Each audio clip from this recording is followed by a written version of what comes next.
Hello, ladies and gentlemen. Gamester here. Today we're doing another achievement guide. This one is for You Said Crossing the Streams Was Bad. And this is, of course, against Durumu the Forgotten in Throne of Thunder. This achievement requires that reveal the orange, purple, and green fog beasts at some point while facing Durumu.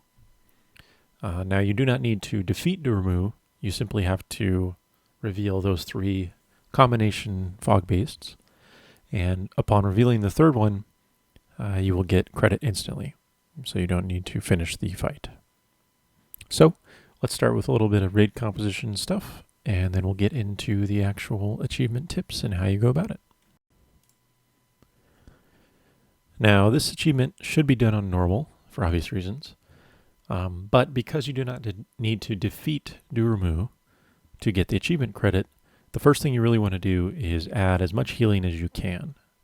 There's going to be a lot of damage that's going to go on during these phases, especially toward the end of the achievement, because you only can reveal one of the unique colors every given phase. So you're going to go for at least 3 phases of light spectrum.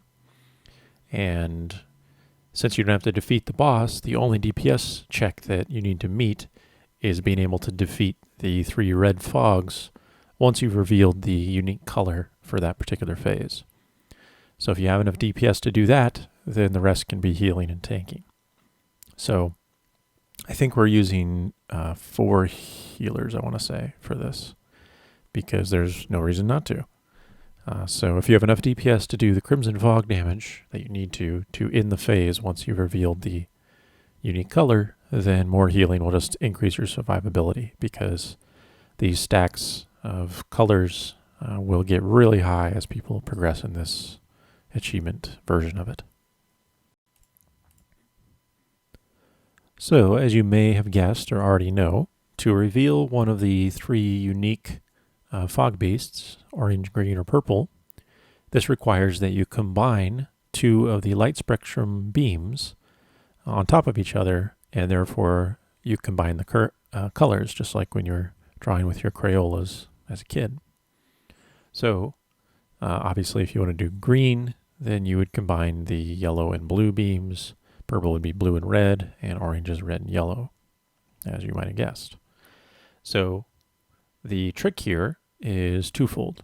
One, you have to figure out where the unique color beast is going to spawn, or the fog beast will appear, and be in position with the appropriate colors for whichever beast it is. Now, there are 2 ways to do this. The first way is to locate where it's spawning and simply stack all 3 beams on top of it, because then you'll, of course, create all possible combinations, and it doesn't matter what color is revealed. However, if you want, you can actually determine which particular fog beast is spawning in any given phase, because only one of the unique ones will spawn every light spectrum phase. So let's talk briefly about how you can do that. So to actually determine which of the unique fog beasts is going to be revealed for a particular light spectrum phase, since it's random and it's only 1 per phase, you need to use an add-on that will scan the cache of your game client and tell you when one of the NPCs that you're looking for, one of the fog beasts, actually appears in your game's cache. So this add-on type is most commonly used to find rare mobs in the open world. When you get in range of a rare mob, if it's not in your cache yet, it will pop up an alert. And usually players use NPC scan. This is a common add-on. Also, Silver Dragon is another common one. So I'll include some brief descriptions or instructions in the description below about how to install and use NPC scan, for example, for this purpose. But the basic idea is you have 1 player in your raid at least that has NPC scan. You manually add the fog beast NPC IDs, so you can see them listed there on the top left, to the add-on, and then make sure your cache is deleted while you're offline. Then that player logs into the game, you start the fight, and when the first light spectrum phase begins, a fog beast will spawn, one of these three unique ones. An NPC scan will immediately alert you which of those colors is appearing. So you can tell your raid immediately, okay, it's going to be the purple one, for example, and therefore you want to get the blue and the red beams in position at the fog beast spawn location, which you can see on the ground. So again, this is only if you want to save yourself some damage and particularly know which of the unique fog beasts are going to spawn.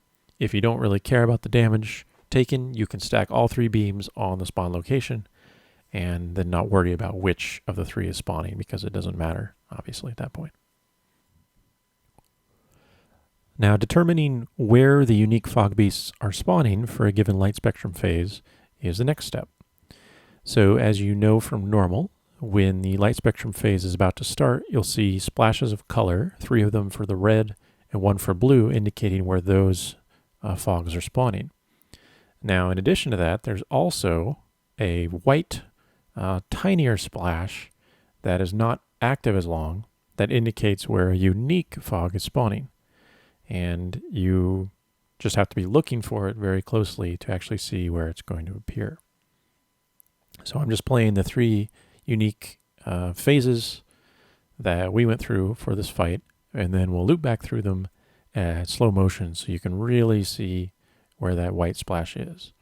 But the basic idea is for your entire raid to be watching closely at various quadrants of the room so that somebody will be near enough to easily spot that white splash and yell out, hey, it's over here. So the way we did it is to mark the room with 4 markers, and we'd have 1 player at each marker and 1 player halfway between each marker.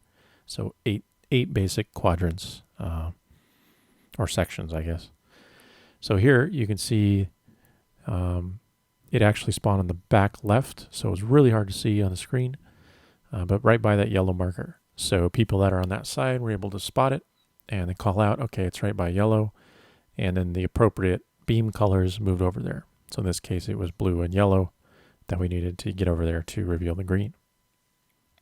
So let's try that again, really slow, and then you can sort of see right where they're spawning. So for this first one, again, going really slow, just look in the left side of the boss, right in the back of the room there. If you watch in that little area, you can see a white splash right there. There it is. So obviously it's hard to see from this distance. And as I mentioned, it's smaller than the colored splashes and lasts about half the duration before it dissipates. So you really need people to be spread out enough and watching closely in their area to find that. Now, once we know where it is, someone over there calls out, okay, it's by yellow, come over here. And meanwhile, if you look in my chat log in the bottom left, you can see that NPC scan found the orange fog beast. So we know that this one's orange, so we need the red and the yellow to stack up over there. So yellow's already in position, so here comes the red beam. And one thing you have to be very careful about is getting the yellow beam in position in time before the actual beam starts to emanate, because obviously yellow cannot be controlled once it fires. So the yellow beam in particular has to be in position if you need that one for that particular fog beast before the process begins. So for the second clip, my camera's going to be moving, but if you look just to the left of me, near the green marker there, that's where it's going to spawn. And there it is there, that white splash. And you'll notice there was a blue one just behind it as well. So again, you're just looking for that tiny, short duration white one. And once you reveal where it is, then you can just have everyone stack all the beams there if you don't want to bother with the color, or you can look at your NPC scan. And in this case, it's purple. So it took us a while to actually get the right colors over there. But, now we can adjust as needed to that position. So pretty simple. Let's look at the last one just real quick. And this final one, again, is going to be in the top left near the yellow marker. Just happen to get both of them in that area. So you'll have to watch very closely by some of the chat or the raid boss text that pops up. It's just to the left of that infrared light. There's a little white marker there. So again, very tricky to see from far away, but if everyone is in their quadrant watching near them, then someone should be able to spot where it's coming out. All right, so that really covers everything. It's not all that difficult. Just, as I said, focus mostly on healing. You don't need a lot of DPS, just enough to kill the Crimson Fogs before the Death Beam phase begins. And otherwise, make sure you have positions spread out for your raid members so that someone will be able to determine where that white splash of color, or non-color as it were, appears at the start of any given light spectrum phase. Then if you have NPC scan, make sure you call out which two colors need to meet up on that location, and those get over there quickly, especially if it uses yellow for that particular color. Otherwise, just have all three beams move over there immediately, and once the unique fog beast is revealed, then you can spread out the beams to lower damage and just proceed with the phase as normal. And then once you reveal the third one, you will get the achievement right away. So that is the "You Said Crossing the Streams Was Bad" achievement for Durumu the Forgotten.